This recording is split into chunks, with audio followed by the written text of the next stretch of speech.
क्या मुमकिन अहदाफ हो सकते हैं भारत के, और आपको क्या लगता है कि पाकिस्तान का रद्द-ए-अमल इस पर क्या होगा और क्या होना चाहिए?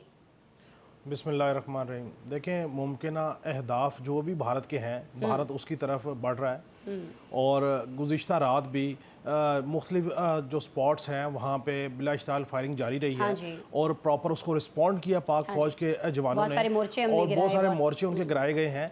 और ये बिला वजह नहीं थी बात। रात गए वज़ीर इत्तलात व नशरियात जो पाकिस्तान की हुकूमत के तर्जुमान है, उन्होंने जब कहा कि अगले 24 से 36 घंटे में भारत एडवेंचरिज्म कर सकता है, तो उसके बाद ये सारी चीज़ें अनफोल्ड हुई और इसके ऊपर प्रॉपरली चीज़ें ग्रेजुअली अनफोल्ड होती रहेंगी। सो भारत के जो है वो 2-3 मोटिव्स हैं कि वो मुख्तलिफ बॉर्डर्स जो हैं सियालकोट की तरफ से, कश्मीर की तरफ से, उधर से भी वो कोशिश करेगा, सर्जिकल स्ट्राइक की कोशिश करेगा और जो समंदर के रास्ते हैं वहाँ से भी कोस्टल साइड से जो है सर्विलेंस काफ़ी ज़्यादा हार्ड हुई हुई है। सो ये एक भारत का मामला ये है कि वो जिस जगह पे चीज़ों को ले आया, अब उसने कोई ना कोई एडवेंचर करना है तो उसके बाद चीज़ों को कूल डाउन की तरफ जाना है। लेकिन जो सबसे इंपॉर्टेंट चीज़ है कि दुनिया को इस बात का इदराक है कि अगर ये एक कन्वेंशनल वॉर छिड़ गई तो फिर इसका नुकसान खिते का होगा। इसलिए अमेरिका की जानिब से भी बयान आया, बाकी जो मुआलिक है उनकी तरफ से भी आया कि तहम्मुल का मुजाहरा किया, ये हर चीज़ है। और मैं ये समझता हूँ कि पाकिस्तान का ये सबसे बड़ा जेस्चर है कि वज़ीर-ए-आज़म पाकिस्तान ने खुद सेक्रेटरी जनरल यूएन को फ़ोन करके कहा कि आप इसके ऊपर जो जिस किस्म की चाहे तहकीकात रख लें, हमें कोई इतराज़ नहीं है। लेकिन वो बातें जो DGISPR ने कही कि जो भारत यहाँ पे इंसर्जेंसीज करवा रहा है उसके एविडेंस को भी इवेल्युएट करना चाहिए। सो मैं ये समझता हूँ कि ये चीज़ें, ये टेंशन जो है ये ग्रेजुअली इंक्रीज़ होगी और उसके लिए पाकिस्तान की फ़ौज, पाकिस्तान की कौम जो है वो बिल्कुल तैयार है। और जो रिस्पॉन्ड इमीडिएट हुआ है उसके बाद मेरा समझता हूँ भारत जो है वो 2 कदम पीछे हटेगा। काशिफ साहब, एक तो ये भारतीय रफाल तैयारों की मकबूजा कश्मीर में जो परवाज़ें, इस हवाले से आप क्या कहेंगे, और क्या वजह है सर कि जब रूसी साख्ता मिग मौजूद है, सखोई मौजूद है, तो उन दोनों के मुकाबले में उन दोनों को छोड़कर अपने ये जो रफाल हैं इसको आगे कर रहा है भारत? सर इसकी क्या ख़ास वजह हो सकती है, इसके पीछे क्या स्ट्रैटेजी है सर?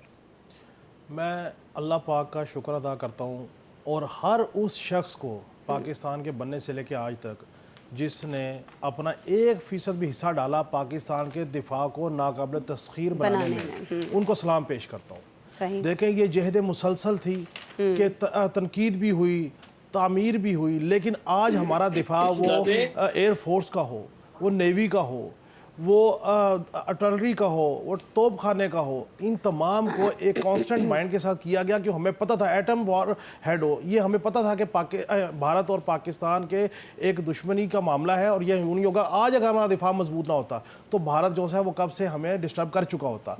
अब उसमें एयरफोर्स की जगह, एयरफोर्स अपनी जगह है, नेवी अपनी जगह है, बाकी पाक फौज अपनी जगह, और बिलखसूस वो जवान, वो गुमनाम सिपाही हो या जो बॉर्डर पे खड़े होकर लड़ रहे हैं, उनको सलाम पेश करना चाहिए कि उनका हौसला मजबूत करना चाहिए। और मैं आपको एक बात बताऊं, भारत मुस्तकिल बुनियादों पे 20 साल से पाकिस्तान में तकसीम के मामले पे लगा हुआ था। उसको कैलकुलेशन ये थी कि शायद अवाम तकसीम हो गई है, पाक फौज को सपोर्ट नहीं मिलेगी और हमारे अहदाफ हासिल हो जाएंगे। आज फौज भी इकट्ठी है, दिफा भी नाकाबिल तस्खीर है, और ये भारत राफेल को इस्तेमाल कर ले, कुछ और कर ले। मैं सिर्फ एक बात आपको याद कराऊँ कि माजी करीब की बात है, हमने एक मिसाइल का जो है वो तजर्बा किया था जिसके ऊपर अमेरिका तक को परेशानी थी। ठीक हो गया। वो ऐसे मिसाइल हैं जो कहीं के कहीं मार्क हो सकते हैं, तो जिस वक्त जंग शुरू होगी तो फिर वो सारी चीज़ें रखने के लिए नहीं है, वो इस्तेमाल करने के लिए ही है। फ़ौज हमारी तैयार है, हमारे अवाम तैयार है, ये आपने दुरुस्त फरमाया।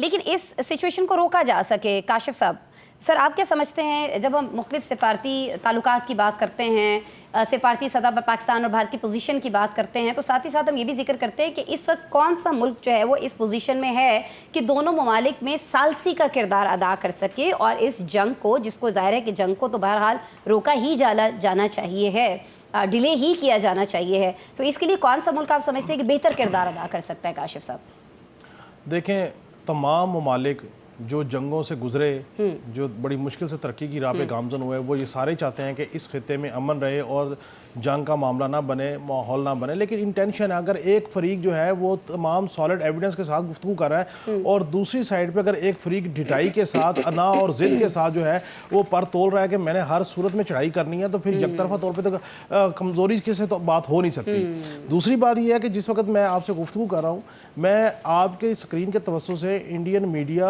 और उनके जो लोग जंग के एक वावेला कर रहे हैं, मैं उनको ये बता दूं कि पाकिस्तान की फ़ौज जो है वो सियालकोट, ज़फ़रवाल और उसके अलावा शक्करगढ़ के समेत जो एरियाज़ हैं वहाँ पे डिप्लॉय है, जंगी मशक़ें जारी हैं, तोप खाना पहुँच चुका है और जवान वहाँ पे मौजूद हैं। ये तमाम एरियाज़ में हमारी बिल्कुल तैयारी मुकम्मल है। सोच समझ के एडवेंचरिज्म कीजिएगा। ये मैं बिल्कुल सॉलिड इन्फॉर्मेशन की बुनियाद पे मैंने एरिया भी बता दिए कि कहाँ पे हमारे फौजी जवान, हमारा तोप खाना वहाँ पे मौजूद है और जंगी मशक़ें जारी हैं। जहाँ तक बात है कि बैठ के गुफ्तगू करने की, अब इससे ज़्यादा प्लेटफॉर्म क्या हो कि वज़ीर-ए-आज़म पाकिस्तान जनरल सेक्रेटरी को कहते हैं अक़वाम मुत्तहिदा के कि आप कोई भी फोरम क्रिएट कर लीजिए, इन्वेस्टिगेशन करवा लीजिए, हमारे एविडेंस के भी करवा लीजिए और पहलगाम के हवाले से इंडिया के एविडेंस की भी इन्वेस्टिगेशन कर लीजिए। भेजने को तैयार हैं लेकिन उसके लिए। भारत को मैं समझता हूँ कि एक और मिसकैलकुलेशन है। भारत को ये लगा कि मैं एडवेंचरिज्म करूँगा, इसराइल मेरे साथ खड़ा होगा, मुझे सपोर्ट करेगा। याद रखिए कि इसराइल भारत को बहुत ज़्यादा आगे जाकर सपोर्ट नहीं करेगा, क्योंकि पाकिस्तान ने अगर भरपूर तरीके से चढ़ाई इंडिया पे शुरू की, मैं तवातर से कह रहा हूँ, तो फिर इंडिया की तकसीम पे बात ख़त्म होगी। फिर यूं बात ख़त्म नहीं होगी, फिर वो मुज़ाकरात सलाहकार जो भी हैं ये फिर तकसीम पे जाएगा। इस सालसी का मामला देखिए जी, ईरान आपको कह चुका है कि वो सालसी कराने को तैयार है। अक़वाम मुत्तहिदा के सेक्रेटरी जनरल ने ऑफर की है। इससे बड़े प्लेटफॉर्म क्या हो, चीन जो है वो इंटरवीन करने को तैयार है, रशिया करने को तैयार है, सऊदी अरेबिया करने को तैयार है, अमेरिका कह रहा है कि आप चीज़ों को ज़्यादा ब्लो अप ना कीजिए। लेकिन अगर दूसरी तरफ से हटदर्मी ही है और नुक्ता नज़र ये है कि 10-15 दिन मुझे ज़रा ठक पटाखा कर लेने दें और मेरा जो इलेक्शन फंसा हुआ है वो इलेक्शन मेरा निकल जाए और मेरी जो मेजॉरिटी है वो मेंटेन हो जाए, तो फिर यूँ ही चलेगा।